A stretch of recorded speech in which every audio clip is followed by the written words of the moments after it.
Mungkin karena perbedaan ini menyangkut dengan syahwat juga. Kan beda pandangan laki-laki terhadap jenazah perempuan berbeda dengan pandangan perempuan terhadap jenazah laki-laki. Jadi menurut mazhab Hanafi enggak boleh suami memandikan jenazah istri, tapi istri masih boleh memandikan jenazah suami. Mau disebut dulu bahwa ahli waris yang paling dekat dengan jenazah dari kalangan laki-laki, dia yang paling utama memandikan jenazah. Urutannya, ini yang dari jumhur ulama, urutannya adalah fayuqaddimul ab. Nomor satu yang paling berhak memandikan jenazah adalah ayah dari mayat. Ayah dari mayat. Summal jad, kemudian kakek. Jadi bukan anak dulu, karena yang membuat jenazah itu ada. Assalamualaikum warahmatullahi wabarakatuh. Banyak sekali pertanyaan jamaah, Ustadz kasih kami channel untuk kajian anak-anak muda. Di antara anak muda berasal dari Aceh, luar biasa, channelnya Maulizul Akbar Nak. Tonton, subscribe, like, share, komen. Assalamualaikum warahmatullahi wabarakatuh.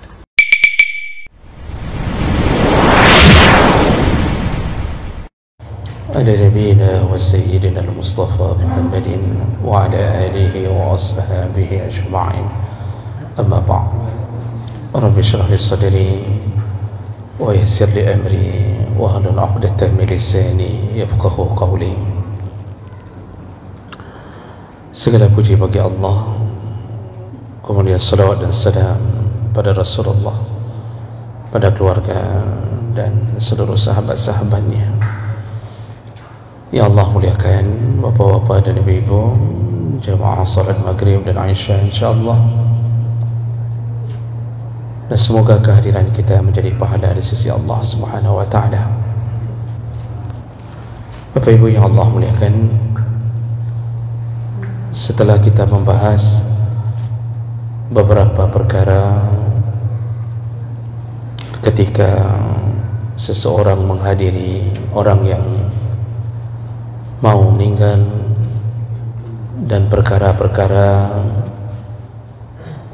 ketika berhadapan dengan orang yang sudah meninggal, dan minggu yang lalu kita bahas perkara yang dilarang, yaitu meratap, menampar wajah, merobek-robek baju, menjambak-jambak rambut, berteriak dengan kalimat-kalimat penyesalan, cacian. Itu semua masuk ke dalam golongan dosa besar ketika menghadapi musibah. Jadi menghadapi musibah itu disuruh benar-benar tahan uji, bersabar, karena Allah mengatakan wabasyiris sabirin, berikanlah kabar gembira kepada yang bersabar. Baik, setelah kita selesai masalah itu, baru kita masuk ke dalam urusan-urusan yang wajib pada si mayat, hukukul mayyit. Jadi pada si mayat itu ada beberapa kewajiban orang yang masih hidup kepadanya, dan kewajiban itu masuk dalam kategori fardu kifayah. Artinya orang yang hidup wajib mengurusi jenazah, walaupun tidak semua melakukannya, tapi harus ada yang mewakili untuk mengurusi jenazah.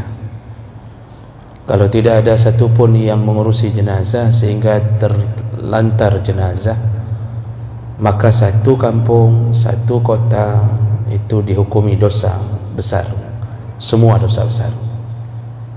Makanya disebut fardu kifayah. Nah, apa saja yang difardukan untuk mengurusi jenazah? Itu dimulai dengan al-ghuslu, memandikannya, wa takfin, mengkafankannya, was-salatu alaih, mensalatkannya, wa dafnuhu, lalu kemudian menguburkannya. Itu yang menjadi kewajiban. Artinya di luar daripada itu bukanlah sebuah kewajiban. Bertakziah tidak wajib tapi sunnah. Berdoa untuk jenazah sunnah.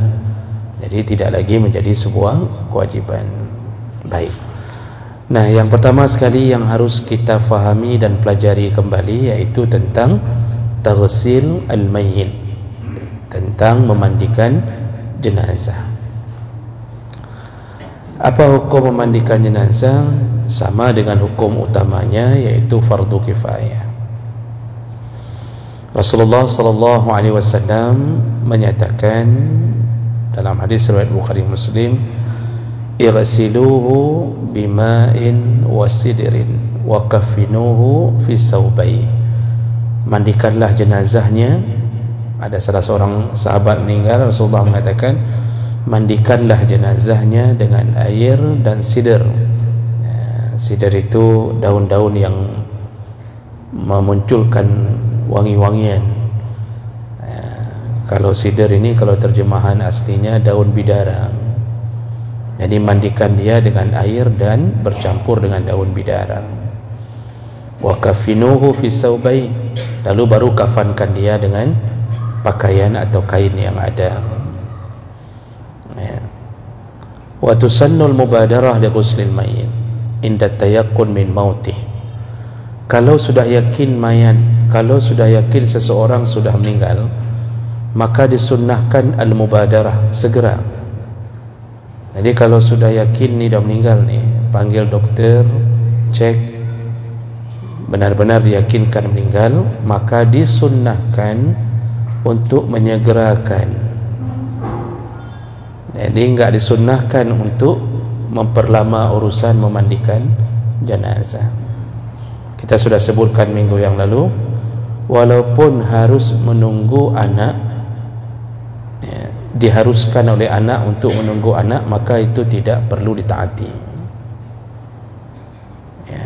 Anak jauh, meninggal pagi, itu disunnahkan segera. Ukuran segera itu yang sekira-kira adat setempat tidak menganggapnya lama.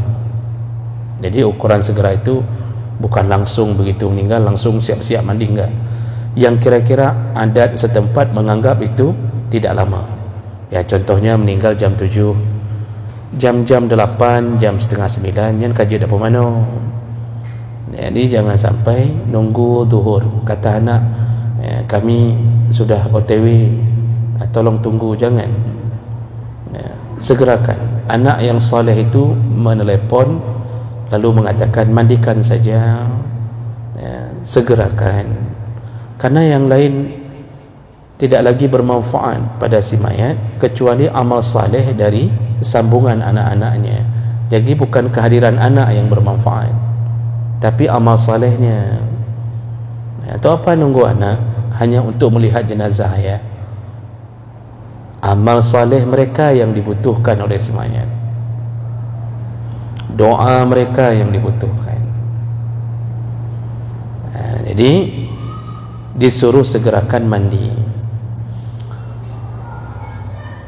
Walau dufina qabla al-ghusli, seandainya ada jenazah yang dikuburkan sebelum dimandikan, entah ada kesalahan atau dalam keadaan gabuk-gabuk sehingga dikuburkan dan baru ketahuan belum dimandikan, maka lazima nabshuhu wa yughsal, wajib digali kembali lalu dimandikan. Wajib digali kembali lalu dimandikan, kecuali urusannya terlalu mudarat, seperti tsunami. Itu mudarat sekali, Pak, dengan jumlah mayat ratusan dan kita tidak mungkin memandikan satu persatu. Saya termasuk sempat memandikan beberapa jenazah karena waktu tsunami berada di Banda Aceh, belum hijrah ke sini. Itu memang enggak bisa kita mandikan dengan sempurna, Pak, dan enggak bisa lagi kita mandikan semua. Jadi ketika disusun mayat di masjid-masjid, itu ketika dimandikan nggak bisa lagi dimandikan, artinya hansip tenaga untuk memandikan. Ada selang nggak bisa kita siram, air nggak cukup untuk ratusan mayat, nggak cukup. Akhirnya kami ambil kesimpulan bahwa ini nggak mungkin lagi dimandikan. Nah, jadi itu mudaratnya sudah level tinggi, karena harus segera dikuburkan. Dikuburkan pun nggak bisa lagi dengan kuburan yang sempurna. Jadi diambil beko, gali kuburan yang besar, mayat pun tidak bisa diangkat lagi dengan sempurna. Jadi terpaksa beko main. Jadi sudah seperti ngambil sampah. Jadi begitu keadaan kalau sudah gawat darurat. Itu baru bisa dimaklumi. Tapi kalau keadaannya normal, tidak sampai pada gawat darurat, maka kalau sempat menguburkan mayat belum dimandikan, wajib gali lalu dimandikan. Fa in lam yujad illa ba'd al-mayyit yughsal wa yusalli alaihi. Kalau seandainya jenazah yang ditemukan hanya sebahagian tubuhnya, tetap wajib dimandikan dan disolatkan. Inda Syafi'iyah wal Hanabilah, dan ini pendapat dalam mazhab Syafi'i dan Hambali. Sedangkan menurut mazhab Abu Hanifah wa Malik, in wajada al-aktsar shalla alaih wa illa fala. Mazhab Abu Hanifah atau Imam Hanafi dan mazhab Maliki mengatakan yang perlu disolatkan kalau ada anggota tubuh yang lebih banyak. Artinya kalau mandikan tetap wajib, tapi yang disolatkan kalau anggota tubuhnya banyak. Arti banyak, lebih banyak yang ada daripada yang hilang. Tapi kalau mazhab Syafi'i Hambali tidak peduli, walaupun tangan satu tersisa, tangan satu yang lain dimakan buaya misalnya, tangan itu tetap dikafan, dimandikan, kafankan, salatkan. Wa illa fala, menurut mazhab Hanafi dan Malik, kalau anggota tubuh yang ditemukan sedikit sekali, fala, enggak usah disalatkan, cukup mandikan saja anggota itu. Tapi Syafi'i Hambali tetap walaupun sedikit, tetap mandikan, kafankan anggota yang terpotong itu, lalu salatkan walaupun cuma satu jari. Jadi kasus masalah apa, dimakan harimau yang ditemukan satu jari, itu tetap disalatkan. Wa yaqumu tayammum maqama ghuslil mayyit inda faqdil ma. Kalau tidak ada air, maka boleh memandikan mayat diganti dengan tayammum. Jadi kalau nggak ada air, maksud nggak ada air, dicari air radius kira-kira sebuah kampung, keluar kampung sebelah, misal musim paceklik Dumho nggak ada air, maka dibolehkan mentayamumkan jenazah sebagai pengganti mandi. Begitu juga kama iza khifa taqattu' badanuhu iza ghusila. Begitu juga kalau dikhawatirkan terpotong-potong badannya atau bercerai-berai badannya kalau dimandikan, maka boleh ditayamumkan. Contohnya mungkin dalam kasus mayat hancur-hancuran, misal ditabrak yang sifatnya hancur-hancuran. Takut kalau dimandikan bercerai-berai, otaknya bercerai-berai, segala macam, badannya bisa takut, misal digilas sama truk misal, atau digilas sama beko misal, hancur habis. Kalau dimandikan malah dagingnya berserak, semua berserak. Di saat itu boleh tidak dimandikan, cukup hanya ditayamumkan kalau khawatir tidak bisa dimandikan lagi. Kalau jenazah para jenderal revolusi, korban PKI, itu hanya membusuk, tapi yang jasad tetap utuh, makanya tetap dimandikan. Mereka kan setelah diangkat dari lubang buaya tetap dimandikan. Ini ceritanya rusak. Kalau taruh air, cerai-berai, daging cerai-berai, tulang di situ boleh ditayamumkan saja. Tayamumnya bagaimana? Ya lagi tayamum, ambil pasir, taruh, kalau bisa diusap di wajah sekali, diusap di tangan sekali, sudah selesai. Itu sudah menggantikan mandi. Baik, itu hukum umum tentang memandikan. Nah, sekarang dibicarakan dulu tentang sifatul ghasil, keadaan orang yang memandikan. Nah, jadi ini pembahasan fikihnya, Pak, ini didetilkan mulai dari orang yang memandikan harusnya bagaimana, nanti baru cara memandikannya bagaimana. Nah, berikutnya adalah sifatul ghasil, yaitu keadaan orang yang memandikan. Pembahasan pertama tentang man huwal aula bil ghusli, siapa orang yang paling berhak memandikan jenazah. Secara umum, yughsalur rajul bil rajul, yughsilur rajulu ar-rajula. Secara umum yang paling berhak memandikan jenazah laki-laki adalah laki-laki. Wa taghsilul mar'ah al-mar'ah, dan perempuan adalah orang yang paling berhak memandikan jenazah perempuan. Ini secara umum dulu. Jadi kalau bisa hindari laki memandikan perempuan dan hindari perempuan memandikan laki, karena yang paling utama, paling berhak untuk memandikan jenazah sesama jenis kelamin, bukan LGBT ya, sesama jenis kelamin.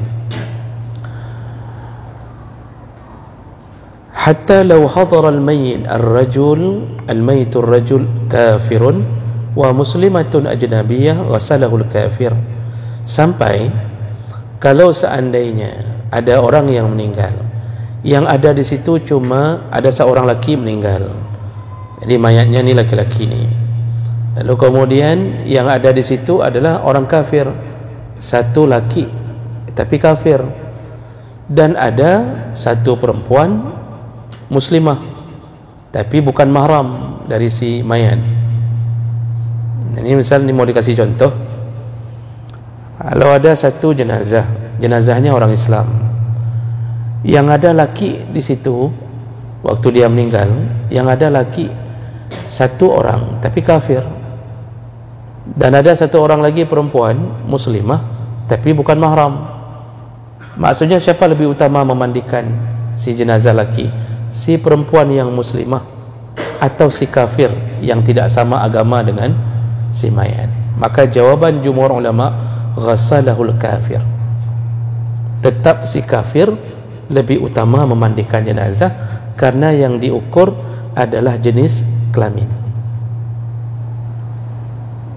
Walaupun ada seorang perempuan yang muslimah, karena lebih baik tetap laki. Itu contoh kalau betul-betul kejadian begitu. Ini contoh maksimal yang bisa terjadi.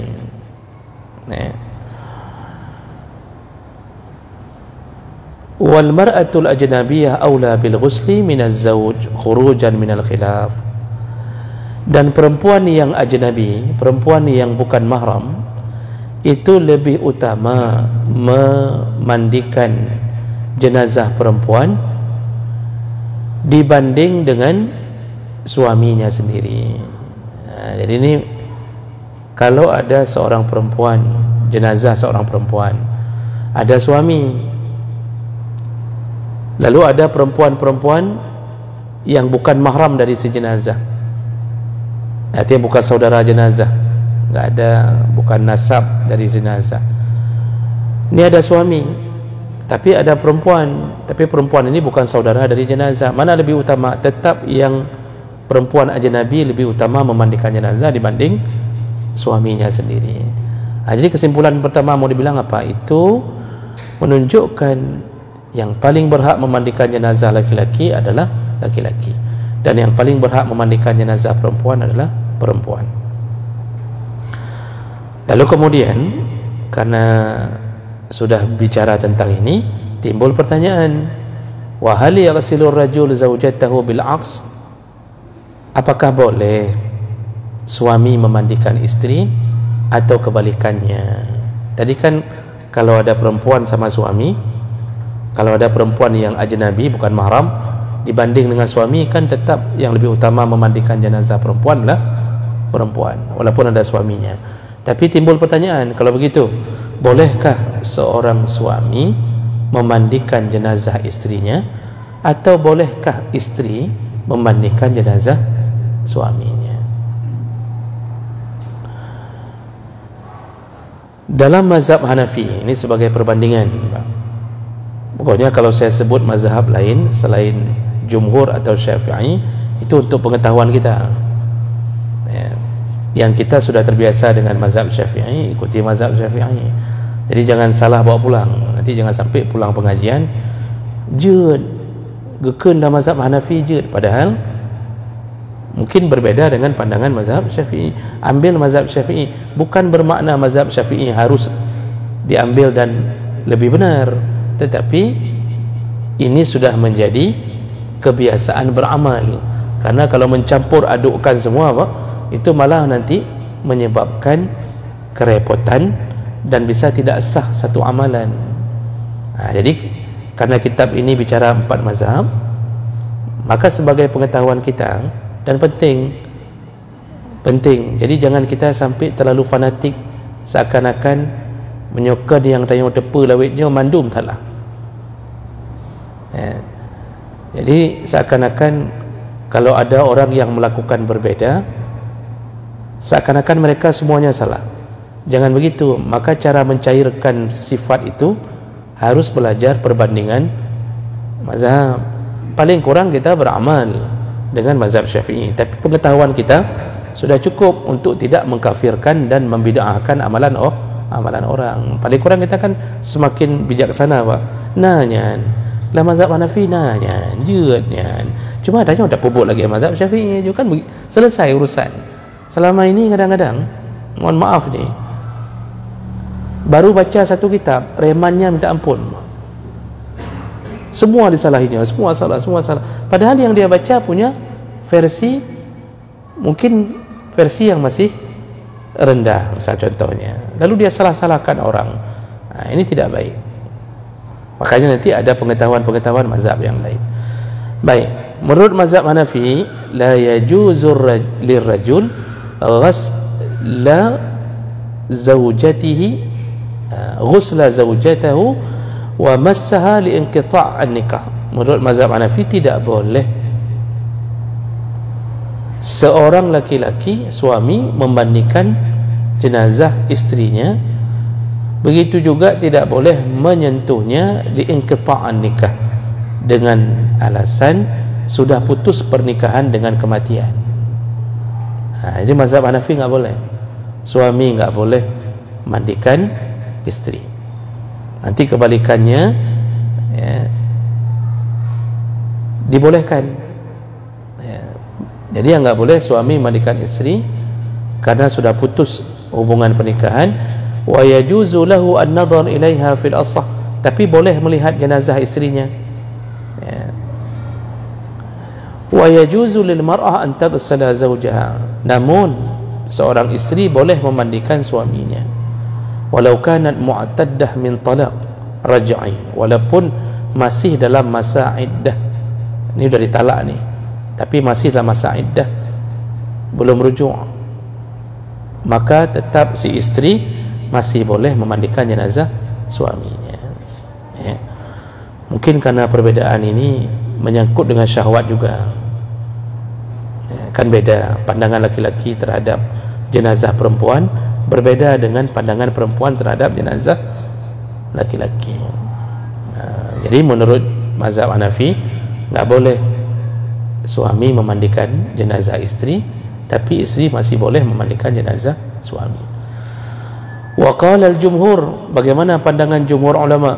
Jumhur ulama itu mayoritasnya para ulama ya, di dalamnya Syafi'i, Hambali, Maliki. Mereka mengatakan yajuzu li kulli minaz zawjain ghusl al-akhar ba'da al-maut. Dibolehkan sepasang suami istri saling memandikan setelah kematiannya. Jadi suami boleh mandikan istri, istri boleh mandikan suami. Wa yaluffani khurqatan 'ala al-yad, tetapi ketika memandikan hendaknya memakai sarung tangan. Wala massa, jangan disentuh langsung tanpa sarung tangan. Dan ini adalah pandangan jumhur ulama. Ya. Dan ini kebalikan dari mazhab Hanafi. Jumhur ulama mengatakan iza ittasalat ar-rabitah az-zawjiyah ila al-maut ittifaqan. Jadi masih boleh karena masih ada hubungan suami isteri walaupun setelah kematian.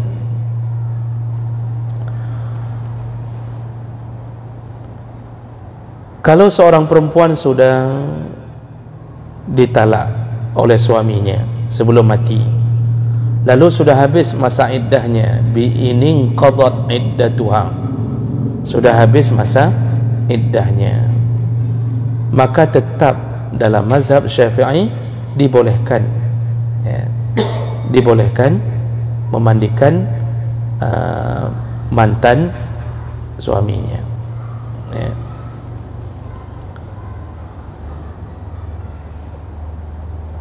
Jadi semua dalil dari jumhur ulama tentang dibolehkan memandikan sepasang suami isteri, ya, iaitu suami boleh mandikan isteri dan isteri boleh mandikan suami, itu dalilnya dari Aisyah radhiyallahu anha, yaitu hadis Aisyah berkata, raja'a ilayya Rasulullah min janazatin bil Baqi'. Jadi pada suatu hari Rasulullah sallallahu alaihi wasallam itu pulang dari Baqi' mengurusi jenazah sahabat, ya. Rasulullah pulang dari Baqi' mengurusi jenazah sahabat. Wa ana ajidu suda'an fi ra'si. Lalu Aisyah mengatakan bahwa aku merasa sakit kepala. Wa aqulu wa ar'asahu. Aku mengatakan kepada Nabi, alangkah sakitnya kepala aku. Faqala, dan Rasulullah menjawab, bal ana wa ar'asahu. Bahkan aku yang lebih sakit kepala. Jadi Rasulullah itu mulai sakit ketika merasakan sakit kepala. Jadi dimulai sakit Nabi itu sebelum meninggal, itu dimulai ketika Rasulullah sakit kepala setelah pulang dari Baqi'. Lalu Rasulullah mengatakan kepada Aisyah, ma dharruka law mitta qabli. Apa yang jadi masalah kalau seandainya engkau meninggal sebelum aku? Faghassaltuki wa kafantuki, maka akulah yang akan memandikanmu dan akulah yang akan mengkafankanmu. Summa sallaitu alaiki wa dafantuki, lalu akulah yang mensalatkan engkau dan aku juga yang akan menguburkan engkau. Hadis ini riwayat Ahmad Ibnu Majah menunjukkan bahawa Rasulullah pernah mengatakan, kalau engkau mati wahai Aisyah, akulah yang memandikan dan mengkafankan. Itu menjadi dalil bolehnya suami memandikan istrinya. Lalu Aisyah pun mengatakan, ma ghassala Rasulullah sallallahu alaihi wasallam illa nisa'uhu. Dan ketika Rasulullah meninggal dunia, yang memandikan jenazah Rasulullah termasuklah isteri-istrinya. Hadis riwayat Ahmad, Abu Daud dan Ibnu Majah. Lalu yang memandikan Fatimah adalah Ali radhiyallahu anhu. Lalu kemudian Abu Bakar As-Siddiq ketika meninggal dunia, dia berpesan agar istrinya yang memandikannya. Jadi dari masa lalu sudah ada pekerjaan memandikan istri atau istri memandikan suami. Nah, namun untuk menghindari fitnah maka dianjurkan memakai sarung tangan. Lalu kemudian disepakati oleh semua ulama, wa yajuzu ittifaqan lirrajul wal mar'ah taghsil sabiyyin wa sabiyatin lam yashtahiya. Dibolehkan bagi laki-laki atau perempuan manapun untuk memandikan jenazah anak-anak, baik anak itu laki maupun perempuan yang belum ada syahwat, maksudnya masih mumayyiz 7 tahun ke bawah, belum baligh. Ya, umur-umur 7 tahun, 5 tahun meninggal, maka laki boleh mandikan jenazah ini, jenazah bayi ini, atau perempuan manapun boleh mandikan jenazah bayi ini. Jadi enggak ada halangan kalau jenazahnya anak-anak. Kenapa? Lihalin nazar wal massi lahu, karena boleh lihat dan boleh sentuh. Jadi itu tentang kebolehan memandikan jenazah antara suami dan isteri. Jadi kalau begitu jumhur ulama membolehkan. Kadang-kadang begini, kalau kita tidak mengaji, nanti kita mendengarkan pendapat orang yang tidak mengaji. Di waktu sedang urusan memandikan jenazah, misal isteri mengatakan bahlung pemano lintu lung, nanti ada yang mengatakan oh hanjut harum. Lalu kita yang enggak mengaji terdiam, karena ada orang yang mengatakan enggak boleh memandikan suami, atau suami enggak boleh memandikan isteri, terdiam. Kenapa? Mungkin dia benar, padahal dia pun tidak benar. Akaji mururun bak salah. Sama kayak sering terjadi apa? Kalau ada yang meninggal, nanti ada satu orang yang mengatakan yang perempuan enggak usah solat, enggak ada manfaat, misalnya gitu. Larang ibu-ibu solat jenazah. Sering terdengarkan, Pak. Sering terdengar, hana payah mayang, urinang hana payah mayang. Ini yang mengucap itu ada ilmu enggak? Padahal dalam kitab-kitab tidak ada satu larangan pun perempuan menyalatkan jenazah, baik laki-laki maupun perempuan. Waktu meninggal Sa'ad bin Abi Waqqas, yang mengatakan untuk bisa disalatkan oleh isteri Nabi adalah Aisyah. Aisyah mengatakan, tolong bawa jenazah Sa'ad ke masjid, kami isteri-isteri Nabi ingin mensalatkannya. Disalatkan oleh isteri-isteri Nabi. Hari ini dilarang perempuan salat jenazah. Pak Sawanecok, Imam Nawawi dalam kitab Majmu' itu mengatakan boleh seorang perempuan mensalatkan jenazah siapapun. Datang kita di kampung, kita bilang hanjut, Pak merempok hanjut. Karena kita enggak mengaji, akhirnya enggak ada yang lawan. Mengatakan, "Ka betul hanjut, Pak betul hanjut, mandung kita berhajut, terus bangunnya hanjut." Ini akibat perlunya mengaji untuk membenarkan apa yang sebenarnya selama ini terjadi di masyarakat. Itu contoh. Makanya boleh memandikan jenazah pasangan suami isteri atau antara keduanya. Namun nanti baru timbul mana yang lebih afdal, dibandingkan suami atau dibandingkan sama saudaranya sendiri yang perempuan. Itu bicara lebih afdal, bukan bicara enggak boleh. Nah, sekarang baru kita lihat.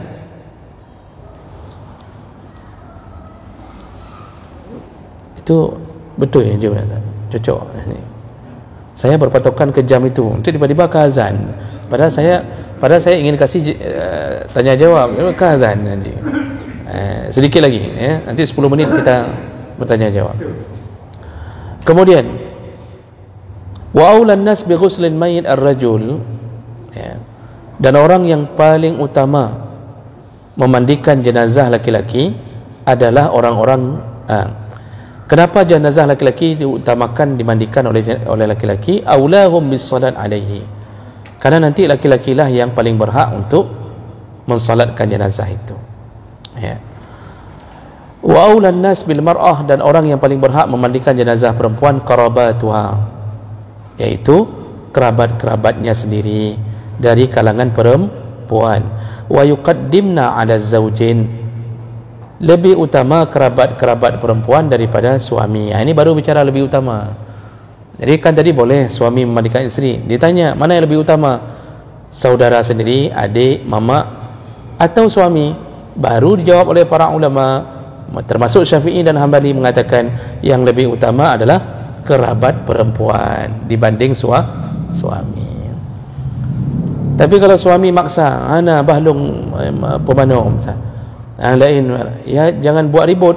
Dia masih boleh memandikan jenazah isterinya. Ya, mungkin kerana cinta sekali dia ingin mandikan jenazah isterinya, silakan saja. Cuma pakai sarung tangan, lalu tetap aurat tetap terjaga. Baik, kemudian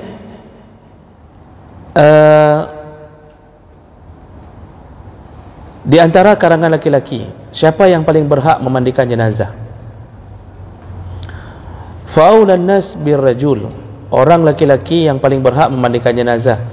Humur rijal al-asaban minan nasab, iaitu orang-orang yang masuk golongan asabah dalam nasab. Ini kalau belajar warisan kita akan dengar istilah asabah, iaitu orang-orang yang menerima sisa warisan. Itu ahli waris paling utama. Jadi saya nggak usah saya jelaskan panjang lebar asabah itu. Yang penting nanti kalau belajar warisan baru kita tahu itu.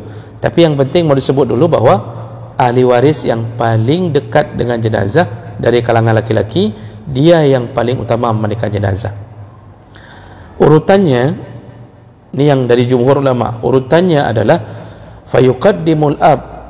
Nomor satu yang paling berhak memandikan jenazah adalah ayah dari mayat.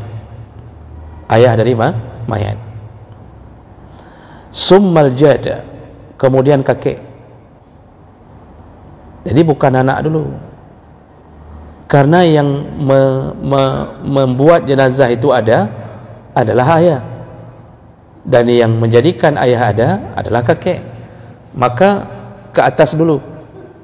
Ini jenazah, siapa yang paling berhak mandikan? Ayahnya. Oh, dia udah kahwin punya anak, tetap ayahnya nomor satu. Ayahnya nggak ada, kakeknya, karena dia berasal dari ayah dan kakek. Jadi ke akar dulu, akar yang menyebabkan jenazah itu ada. Summal ibnu, kalau nggak ada ayah, nggak ada kakek, barulah anak dari jenazah. Summa ibnul ibni, kalau tidak ada anak baru cucu.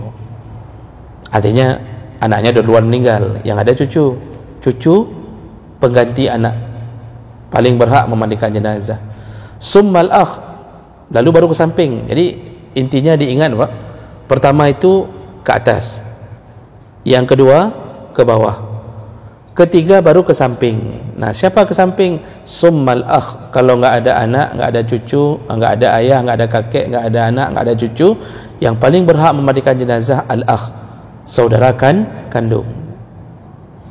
Tidak ada saudara kandung, sudah meninggal duluan, summa ibnul akh, maka keponakanlah yang menjadi pengganti saudara kandung. Keponakan suruh mandikan jenazah. Kalau tidak ada juga, baru garis yang lebih lebar, yaitu summal am, baru paman, adik ayah, paman. Summa ibnul am, paman nggak ada, barulah berikutnya ibnul am, anak paman, berarti sepupu. Dan merekalah ahaqqu bis salat alaihi, dan merekalah orang yang paling berhak juga mensalatkan jenazah.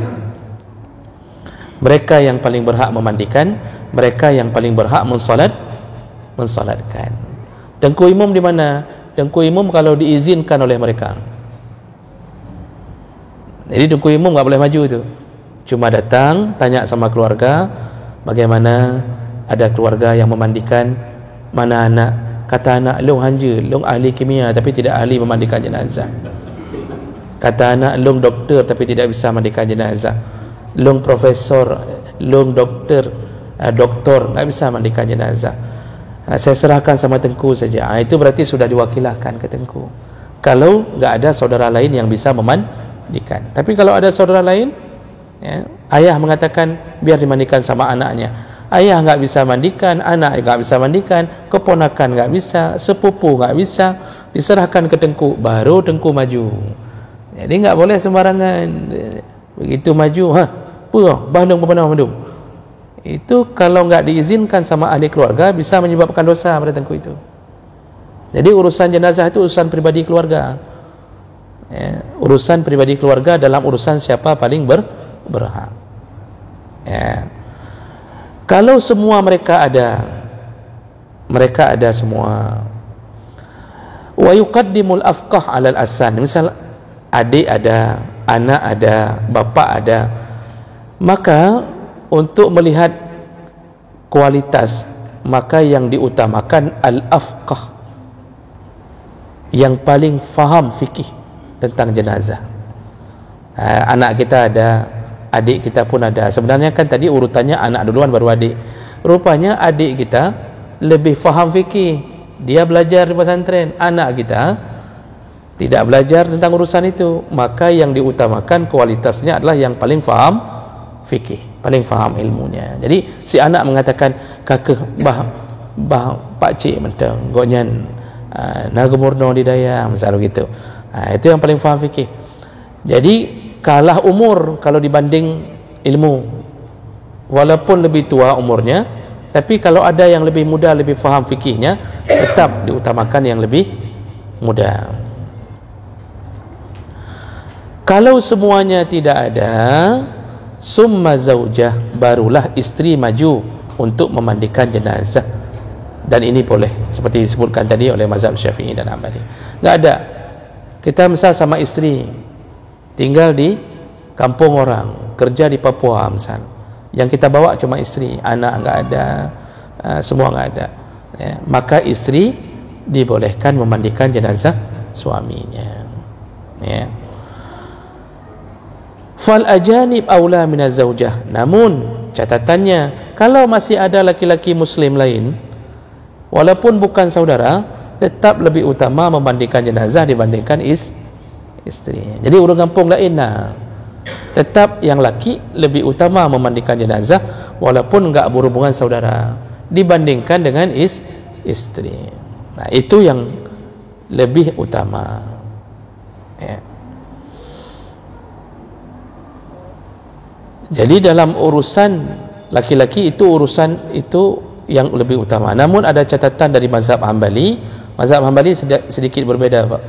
Tadi Syafi'i begitu urutannya. Mazhab Hambali sedikit berbeda dengan mengatakan wasyul mayyit in kana adalan. Yang paling utama memandikan jenazah yang diwasiatkan oleh si mayit. Siapa waktu mayat masih hidup, pernah enggak dia bilang, "Menyolong meninggal, tolong you pemano suruh mandikan sama fulan"? Kalau ada wasiat si mayat, menurut mazhab Hambali, wasiat itu lebih utama daripada urutan nasab tadi. Tapi itu menurut mazhab Hambali. Syafi'i tidak, tetap nasab lebih utama daripada wasiat dalam urusan mandikan jenazah. Kenapa mazhab Hambali mengatakan seperti itu? Karena Abu Bakar memberi wasiat agar istrinya yang memandikannya. Lalu Anas bin Malik juga pernah memberi wasiat agar Muhammad bin Sirin yang memandikannya, dan itu dilakukan di masa sahabat. Jadi intinya adalah itu boleh. Kalau masalah anak orang lain, dia memberi wasiat, ya silakan laksanakan wasiat. Tapi kalau ada nasab, utamakan nasab. Terakhir, ya, yang perempuan juga yang lebih utama adalah yang keluarga terdekat, ahli waris terdekat dengan si mayat perempuan tadi. Ya sama, yang pertama ibunya, kemudian neneknya, kemudian kalau tidak ada anak perempuannya, tidak ada juga baru cucu perempuan, lalu baru ke samping adik perempuannya, nggak ada juga baru bibinya, ya, nggak ada baru sepupu dari yang perempuan. Itu sama dalam urusan siapa yang paling berhak. Kalau nggak ada semua, barulah suami memandikan. Namun perempuan yang ajnabi lebih utama dari suami. Maksudnya ada perempuan lain di kampung, ada. Kalau ada perempuan lain walaupun bukan saudara, lebih utama daripada suami yang memandikan istri. Jadi suami lebih baik nggak usah mandikan, biar aja orang lain yang mandikan istri. Oke, baik. Oh, ada satu lagi, Pak. Ini cuma setengah menit saja. Fa immatat imra'atun baina rijal. Kalau ada seorang perempuan meninggal di antara laki-laki, ada seorang perempuan meninggal, maka tidak ada yang memandikan jenazahnya, maka tetap perempuan itu dimandikan oleh orang yang laki-laki. Kalau yang meninggal perempuan, maka yang ada cuma laki-laki, maka dia cukup ditayamumkan, tidak perlu dimandikan oleh laki-laki yang ada. Begitu tentang syarat utama yang memandikan jenazah.